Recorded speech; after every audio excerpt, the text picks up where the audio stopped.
Parshat Matot, יהי רצון שעלים ידי לרפואת כל החולים, ובתוכם טניה בת הודה מרגלית, יוסף יאיר בן אביב וחווה, הרב סיוון בן סימה, בתוך כל שאר חולי ישראל. We've entered into the 3 weeks, into the anticipation, expectation, and yearning for the rebuilding of Beit HaMikdash. And when we enter into these 3 weeks, the first parasha that we start off with is Parshat Matot. The first parak of Parshat Matot deals with Nidarim. And in many ways, this parak might be one of the most complicated and difficult parakim in all of Tanakh. Not because the issue is complicated, but the placing of this parsha seems to have no connection to anything going on anywhere in the parsha. Why in the world, suddenly out of nowhere, are we dealing with nidarim of like, did you say neder like this? Can you cancel it like that? It doesn't really seem to have anything to do chronologically with where we are, conceptually with where we are, but even more than that, we're dealing with the moment before the entrance into the land of Israel. How in the world is speaking to the Jewish people 3,500 years ago, about the idea of Nidarim have anything to do with where they were at that moment in preparation to return back to the land of Israel? And so the opening pasuk of the Parsha says, Vayidaber Moshe el Rashei HaMatot. Moshe brings in the leaders of the Jewish people. Le'emor Zeh hadavar asher tziva Hashem. So he says to them, this is the words which Hashem commanded to the Jewish people. And explains the Sfat Emet that conversation is the definition of relationship. And if we look throughout all of Chamisha Chumshei Torah, there are 2 types of Nevi'im. There are all of the Nevi'im throughout all of Tanakh versus Moshe Rabbeinu. And on the times that Hashem speaks to them, the beginning of the conversation is in 2 different ways. Amru Chazal, Kol HaNevi'im nitnab'u beko amar. All the Nevi'im begin their conversations with Hashem with 2 words. Ko amar. Ko is the letter of Kaf Hey. Amar means speech. Musib aleim Moshe bezeh hadavar. There are 2 differences between the conversation between Moshe and Hashem and between the rest of the Nevi'im and Hashem. All the Nevi'im, when they speak to Hashem, the first word is Ko.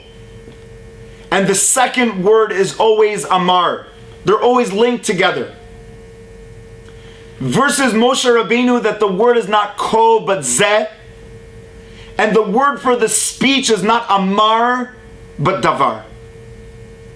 And so the Sfat Emet tries to understand what's the difference between these 2 types of Nivu'ah. What's the difference between Dibur and Amira? Inyan Hefresh Zeh. What's the real difference between Amira and Dibur? כמו החילוק בין 10 מאמרות ל10 הדיברות. There are 2 times where Hashem has a direct conversation with the world.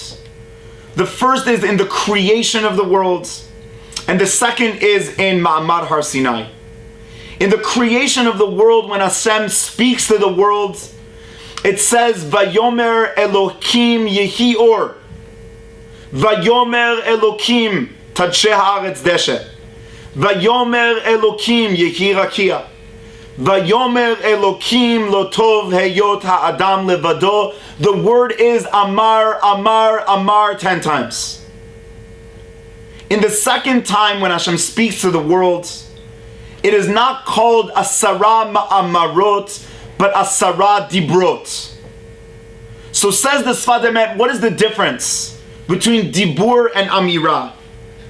And he says, Dibur hu pnimiyut etzem hamedaber ki inyan ha'adam shenikra medaber velo omer. Says the Sfat Emet, such a powerful idea. The name of a person who speaks in Hebrew is not an omer, rather a medaber. So explains the Sfat Emet, why is it called a medaber and not an omer?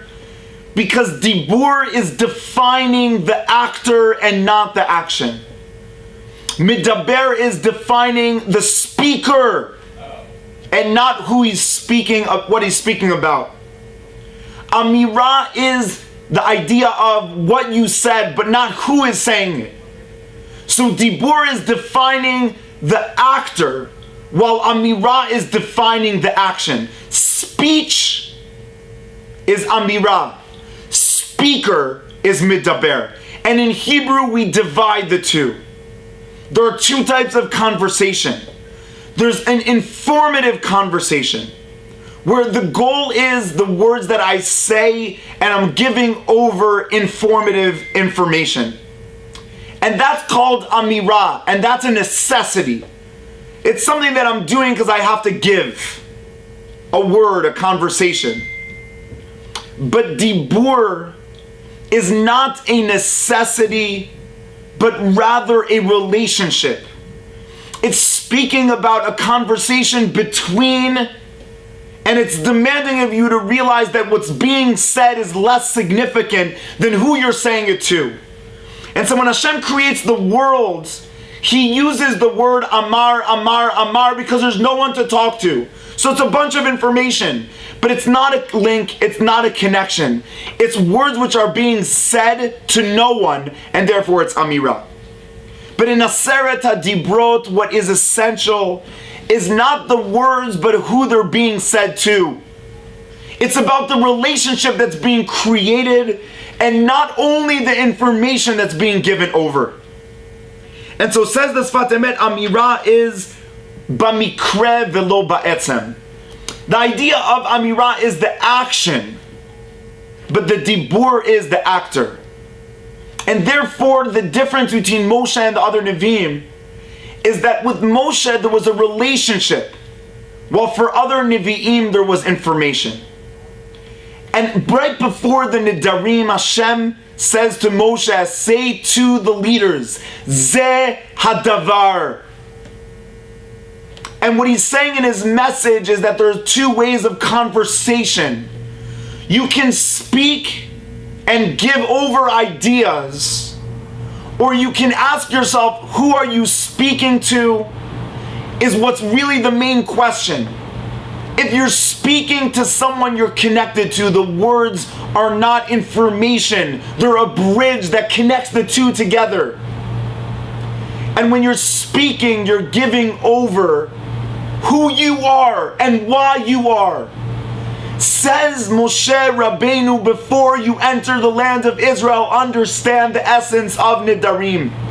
Nidarim mean that what you say is who you are. Do not let your conversations become a expression of quantity. Let them be quality. Do not try to impress others. Demand of yourself. Let your words be a bridge from who you are within to who you are outwards. Sof ma'aseh b'machshava tchila means your actions are a result of what you say, which is a result of what you think, and what you think is what you dream. So the dibur is the bridge between the thought and the dream and reality, and it links them. It says that your words are more than letters. It's a way of life. It's demanding of you, do you recognize that what you're searching for is relationship and not just progress? I was speaking to one of my friends, Dov Meyer, and he said to me, there's a famous sentence that we say, sticks and stones will break my bones, but words will never hurt me, as an antithesis to the essence of the Jewish people. We believe that sticks and stones will hurt me today, but words will affect my future. How you talk, who you talk, and why you talk defines your essence. And so the neder is not words which are expressed, but they are words which define action. Our words are active. They are a midaber. They who you are. And so one of the things that I think a lot of mothers might not understand, but fathers will understand, is the relationship that I've built with my children in the last 9 years. I've learned that for a father, the love doesn't really change, but the feeling of the love is very different.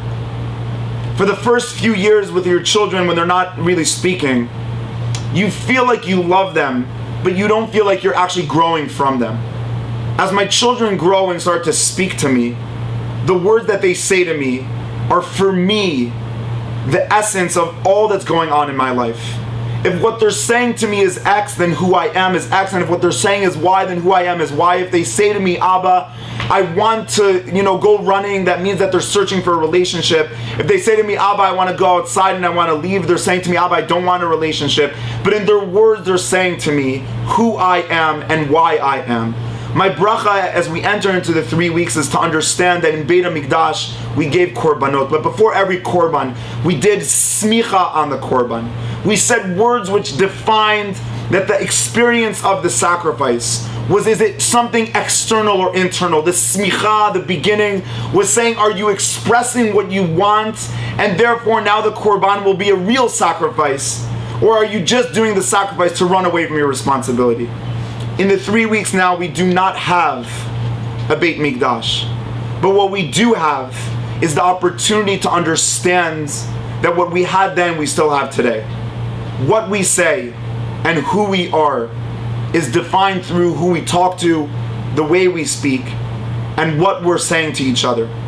And we should have a bracha in these 3 weeks to transform our words, not as expressions of progress and to impress others, but to demand of ourselves the quality of demanding to build within us what we're expressing externally to others, which is in the 2 words, Zeh Hadavar. Let yourself be clear that your dibur is who you are and not what you're expressing to impress others. Shabbat Shalom.